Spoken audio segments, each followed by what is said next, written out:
அந்த உடலை போஸ்ட்மார்ட்டம் செஞ்ச டாக்டர் சுபர்ணா கோஸ்வாமி அவங்க சொல்றாங்க, அதை படிக்கும் பொழுது கண்ணீர் வரவில்லை என்றால் அது சாதாரண விஷயம் இல்லை. அவங்களுடைய உடல் உறுப்புல 151 மில்லி ஆணினுடைய விந்து இருந்திருக்கிறது என்று சொல்லும் பொழுது இவங்களெல்லாம் சுட்டு கொண்டா என்னங்கிற ஆத்திரம் தான் நமக்கு வருது. மனித மிருகங்கள். ஒரு பெண் டாக்டர் அவள் டாக்டருக்கு படிச்சுட்டு போஸ்ட் கிராஜுவேட் படிக்கும் பொழுது 2வது ஆண்டு இந்த கொடுமைன்னு சொன்னா இது நியாயம் தானா? அவளோட உடம்புல 16 இடத்துல காயங்கள் இருக்கின்றது.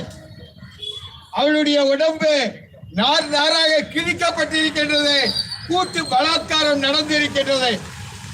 ஆனா மம்தா பானர்ஜி ஏதோ தன்னை எதிர்த்து போராடதா நினைச்சு இன்றைக்கு அந்த காவல்துறையினுடைய கைகளை கட்டிப்பட்டு இருப்பது யார்? இதுதான் நமக்கு முன்னால இருக்கிற கேள்வி. இன்னைக்கு சிபிஐ விசாரணை என்று சொல்லி இருக்கின்றார்கள்.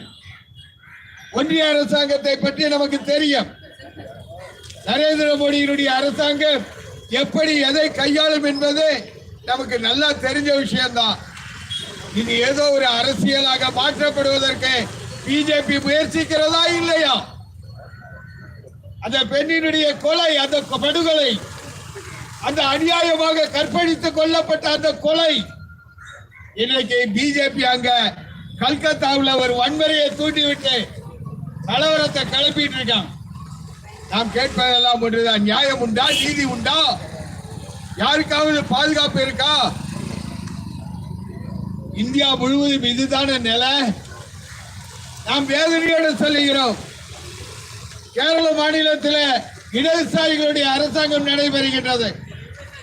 அந்த இடதுசாரிகள் அரசாங்கத்தில் 2017 கேமாங்கிற நீதிபதிய சினிமா துறையில பாலியல் கொடுமை நடக்கிறது என்ற புகார் வந்தவுடனே போட்டாங்க. அங்கே இருப்பவர்கள் யார்?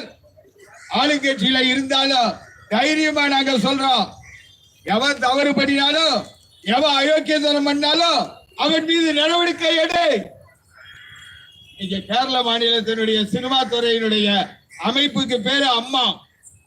இந்த பேரை வச்சுக்கிறதுக்கு கூட தகுதி இல்லையே. ஏதோ அங்கதான் நடக்குதுன்னு நினைக்கிறீங்களா? தமிழ்நாட்டில் மாணவி பள்ளிக்கூடத்தில் படிச்சுட்டு இருக்கக்கூடிய மேல்நிலை பள்ளி படிக்கிற மாணவி மேலிருந்து விழுந்து இறந்தாளாம். இன்று வரை நியாயம் கிடைச்சிருக்கா? சாமியார்கள் எத்தனை பேர் அயோக்கியத்தனங்கள் பண்றாங்க?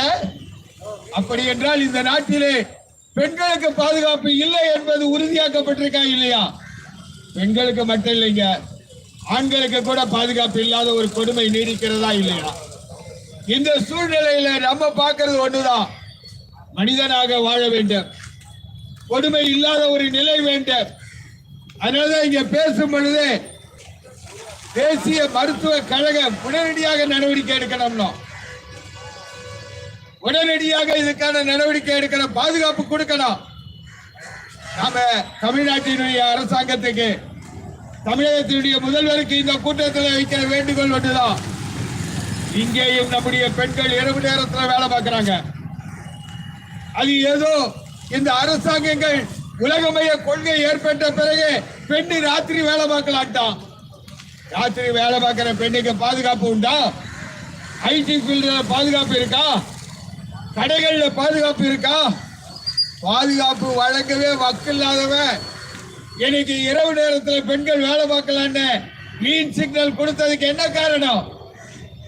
ஆஸ்பத்திரியிலேயே பாதுகாப்பு இல்லையே, அவ்வளவு பெரிய மருத்துவமனையிலேயே பாதுகாப்பு இல்லையே, பெரும் மக்கள் அதிகமாக நடமாடக்கூடிய கல்கத்தா மருத்துவமனையிலேயே அந்த மருத்துவமனையிலேயே பாதுகாப்பு இல்லையே, அஞ்சடுக்கு மாளிகையில் இருக்கக்கூடிய அந்த இடத்துல பாதுகாப்பு இல்லை என்றால் அந்த பெண்ணிற்காக நீதி கேட்கிறோம், நியாயம் கேட்கிறோம்.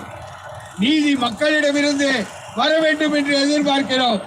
அந்த நீதிக்கான போராட்டத்திலே பங்கேற்றிருக்கின்ற உங்களையும் வாழ்த்தி நாங்கள் பேசுகின்ற இந்த செய்தியை மக்களிடத்தில் கொண்டு செல்லுகின்ற கேட்டுக்கொண்டிருக்கின்ற மக்களுக்கும் வாழ்த்துக்களை தெரிவித்து